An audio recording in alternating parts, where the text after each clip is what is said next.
ভাবা যায় একই দিনে দুটো বিয়ে। দুপুরবেলা পাপিয়ার বৌভাত খেলাম, রাত্রিবেলা আর এক বোনের বিয়ে বাড়ি। একই দিনে দুটো বিয়ে তো কি হয়েছে, শরীরে কিন্তু এখনো পর্যন্ত এনার্জি আছে, এনার্জি কিন্তু এখনো পর্যন্ত, কারণ রাত্রিবেলায় বিয়ে বাড়িটা খাওয়ার জন্য আমি কিন্তু খুবই এক্সাইটেড ছিলাম। এবার তোমরা বলবে রাত্রিবেলা যেন কোনোদিন বিয়ে বাড়ি, ঠিকই ধরেছো, আমি কোনোদিনও রাত্রিবেলা বিয়ে বাড়ি খাইনি। এটা নিয়ে আমার দ্বিতীয়বার রাত্রিবেলা বিয়ে বাড়ি খাওয়া, কারণ মুসলিমদের বিয়ে সবসময় দুপুরবেলাতেই হয়, রাত্রিবেলা খুব একটা হয় না, দু একটাই দেখা যায় রাত্রিবেলা বিয়ে বলে না, পুরো পাড়াটা লাইটিং দিয়ে সাজিয়েছিল, রাস্তাঘাট সমস্ত লাইটিং এ সাজানো ছিল, খুবই সুন্দর লাগছিল। আগে না যা জোরে ঝড় উঠেছিল, আমি তো ভেবেছিলাম বিয়ে বাড়িটা না গুবাড়ি হয়ে যায়। আলহামদুলিল্লাহ এখন কিন্তু ঝড় কমে গেছে। আর আমরা না 10টা সাড়ে 10টা নাগাদ আমরা বিয়ে বাড়ি এসেছিলাম। আমরা তো ভেবেছিলাম হয়তো সবাই খাওয়া দাওয়া করে বাড়ি চলে গেছে, কারণ আমাদের এখানে মুসলিমদের বিয়ে রাত্রিবেলাতে হয় না, তো সেই জন্য সবাই তাড়াতাড়ি খাওয়া দাওয়া করে চলে যায়। কিন্তু এখানে এসে দেখছি বর এখনো পর্যন্ত আসেনি, বরের আসতে কিন্তু অনেকটাই লেট হয়ে যাবে। এখানে কিন্তু এসে দেখি বিভিন্ন ধরনের স্টল দিয়েছে খাবার দাবার। প্রথমে স্টলে ছিল কিন্তু dahi vada, chicken 65, phuchka, ice cream, mocktail counter, গাজরের হালুয়া, মাটন হালিম, আরও অনেক কিছু কিন্তু। এতগুলো স্টল থাকার কারণেও কিন্তু আমরা স্টলগুলিতে পাত্তা পেলাম না, কারণ স্টলগুলিতে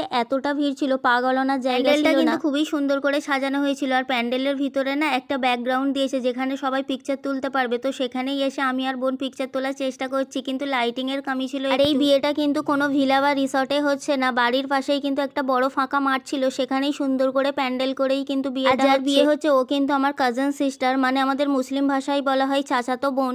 আর যে বোনটার বিয়ে হচ্ছে কিন্তু তাকে খুবই সুন্দর দেখতে, তাকে না আজকে পুরো প্রিন্সেসের মতো দেখাচ্ছে। নেক্সট ব্লগে তাকে অবশ্যই দেখাবো। আর আমার বিয়ের লুকটা কেমন হয়েছে অবশ্যই কমেন্টে জানিও কিন্তু।